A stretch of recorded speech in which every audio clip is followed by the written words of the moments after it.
All right. Welcome in, everybody, to another deep dive. Here we go. Today, we're going to be tackling a topic that's, A big one. yeah, it's a big one. It's deeply personal and universally relevant. I like it. Christian views on marriage. Right. But hold on, before you click away thinking this is another marriage advice episode or, we're going to get all preachy on you. No. We promise. No, we're going deep on the symbolism of marriage. Oh, okay. The theology of it. In Christian theology, yeah. Interesting. So our source material for this deep dive is a sermon by Pastor Jeff from Rhythm Church, and he's focusing mainly on Malachi and Ephesians. Got it. And, this is a sensitive topic. Oh, for sure. There's a lot of different, interpretations and feelings about it, so we're going to stick to impartially relaying the pastor's message. Okay, sounds good. Yeah. I think listeners will appreciate that approach. Yeah. Especially given how much debate there is around marriage these days. Absolutely.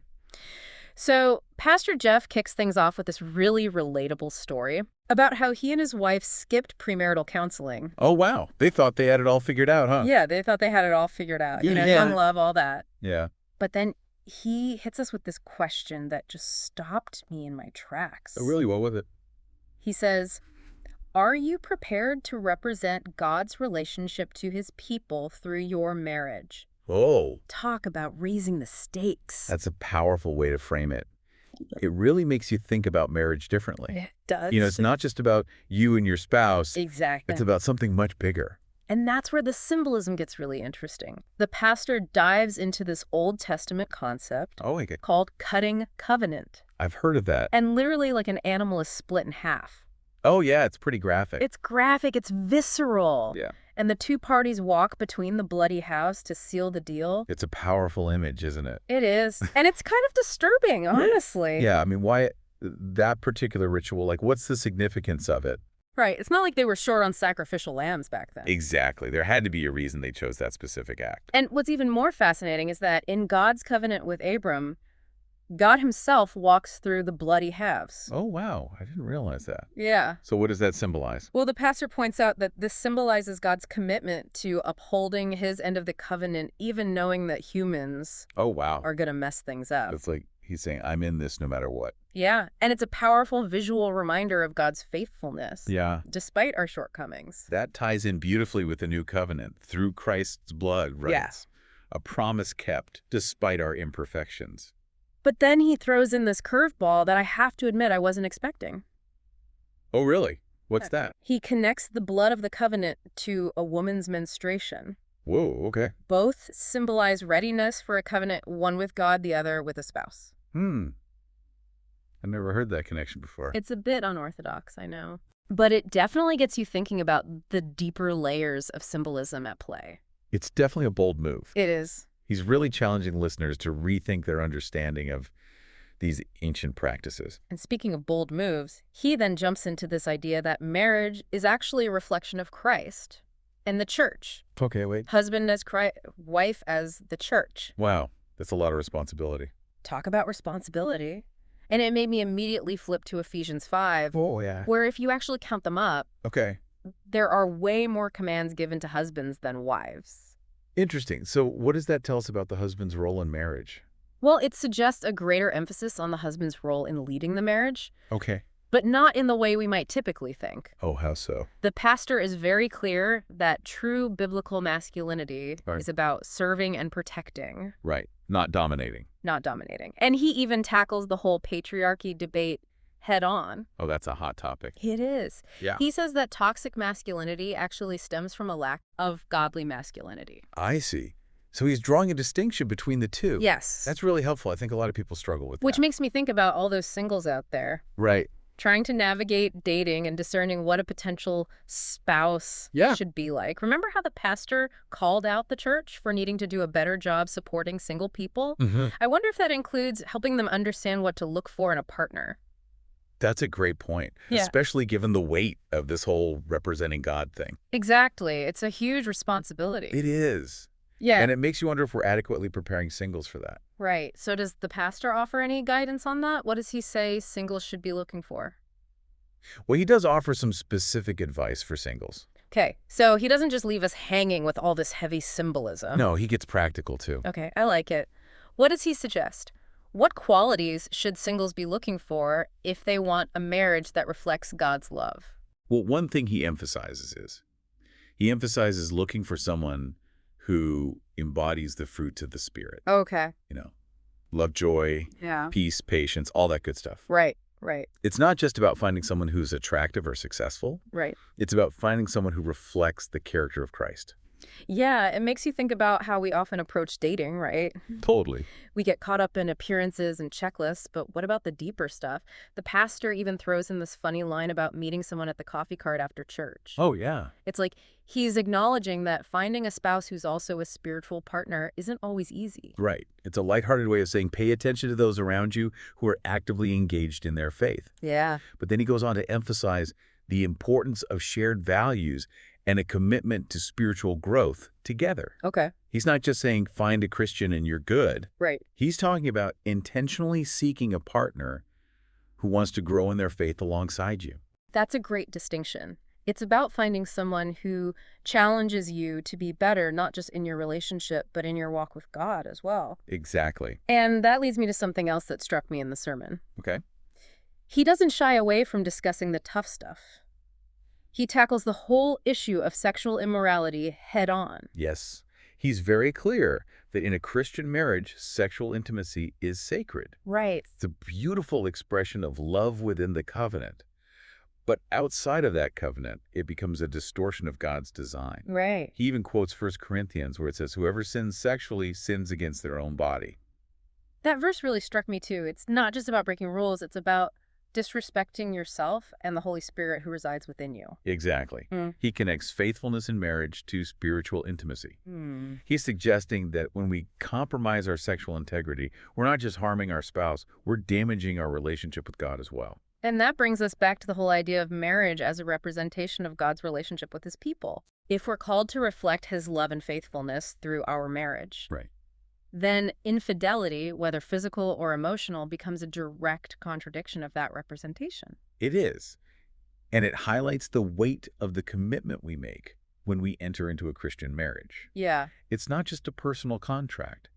It's a sacred covenant with implications that extend beyond the couple themselves. Okay, so we've talked about finding a spouse who embodies those fruits of the Spirit and prioritizes spiritual growth. Right. But the pastor also dives into the Old Testament for some pretty powerful imagery to illustrate the concept of covenant faithfulness. Yeah. He tells the story of the prophet Hosea. You know, the one where God tells Hosea to marry a woman who's known for being unfaithful. Right. It's a pretty intense story, and not exactly your typical premarital advice. Yeah. But it makes a profound point about God's unwavering love and forgiveness, even in the face of betrayal. It's like God is using this real-life drama to show how he feels when his people turn away from him. Exactly. It's a powerful analogy for what happens when we break that covenant of marriage. Exactly. He compares Israel's turning to other gods to a wife committing adultery. Right. It's a vivid illustration of how spiritual unfaithfulness mirrors the betrayal within a marriage. And then Hosea's wife ends up being sold into slavery because of her actions. It's heartbreaking to think about. It is. But even in that situation, Hosea remains faithful. He actually buys his wife back from slavery, demonstrating an incredible act of love and redemption. And the pastor uses that story to point to Jesus, right? Just as Hosea redeems his wife, Jesus redeems us from our own spiritual slavery through his sacrifice. Exactly. It's a powerful reminder that no matter how far we stray, God's love is always there reaching out to restore us, bring us back into a right relationship with him. Wow. It really makes those communion verses take on a whole new meaning. This is my blood of the covenant, which is poured out for many for the forgiveness of sins. It's like we're reminded of that incredible act of redemption every time we participate in communion. Absolutely. It's a renewal of the covenant, a reminder of God's unending grace, and the opportunity we have to start fresh each time we come to the table. So in a way, the pastor is saying that just as God remains faithful to us, even when we mess up, we're called to do the same within our marriages. It's about extending that same grace and forgiveness to our spouse, even when they fall short. Exactly. It's about recognizing that we're all imperfect beings in need of God's grace. Right. And the grace should be reflected in the way we love and forgive within our marriages. This deep dive is really challenging me to think about the level of commitment required in a Christian marriage. It's not just about finding the right person or having a happy relationship. It's about reflecting God's character in a way that draws others to him. It is, and it's a high calling, for sure. But the beauty of it is that we're not in this alone. Yeah. We have God's grace to guide us and empower us to live out this incredible calling. As we've been talking about Hosea and this idea of redemption, I can't help but think about how the pastor connects this back to the purpose of marriage. It's not just about the couple themselves. It's about being fruitful and multiplying both physically and spiritually. Yes, he emphasizes the importance of godly offspring. He reminds us that the first command after creation was to be fruitful and multiply. And after the resurrection, it was to make disciples. It's like those two commands are intertwined. We're called to bring forth new life, both physically through children and spiritually through discipleship. Exactly. He's suggesting that a healthy, faithful marriage can be a powerful witness to the world, a testament to God's creative and redemptive power. So it's not just about building a family, it's about expanding God's kingdom, both through the children we raise and the lives we touch through our marriage. It's about leaving a legacy of faith and reflecting God's love in a way that inspires others to seek him. This deep dive has been incredibly insightful. It's really helped me understand the depth and complexity of the Christian view of marriage. We've covered a lot of ground here. Yeah. What are some of the key takeaways for our listeners? Well, first and foremost, I think the pastor wants us to see that marriage is more than just a personal contract or a path to happiness.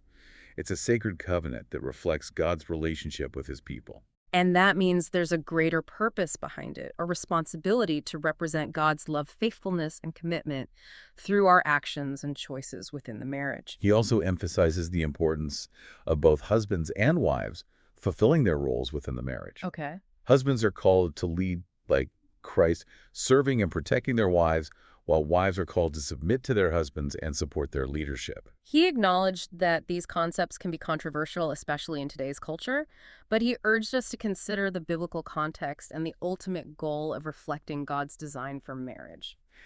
And finally, he reminded us that while marriage is held in high regard, it's not the only path to faithfulness. Yeah. Singleness is a valid choice, especially when dedicating one's life to serving God. It's a lot to unpack, right? Yeah. But it's definitely food for thought for anyone married or single who wants to deepen their understanding of what marriage represents from a Christian perspective.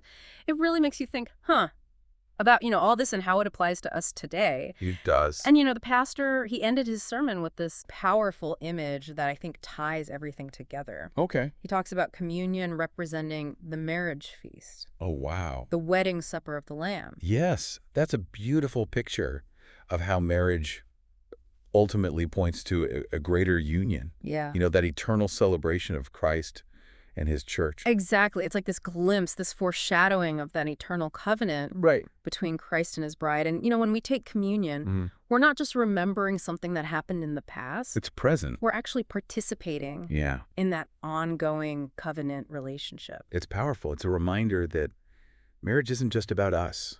It's about something so much bigger. It's about a love that will last forever. This deep dive has been a real journey. It's challenged me, it's expanded my understanding, and it's Yeah. left me with so much to think about. Maybe If I had to sum it up in, a few words, Okay. I'd say Pastor Jeff's message is a call to see marriage not just as this human institution, Yeah. but as a divine reflection of God's love and faithfulness. Absolutely. And It's a reminder that our choices within marriage matter, yes, they do. not just for us and our spouse, but for the world around us. And we are called to be ambassadors Yes. of that covenant love, to show people what it means to live in a committed, Christ-centered relationship.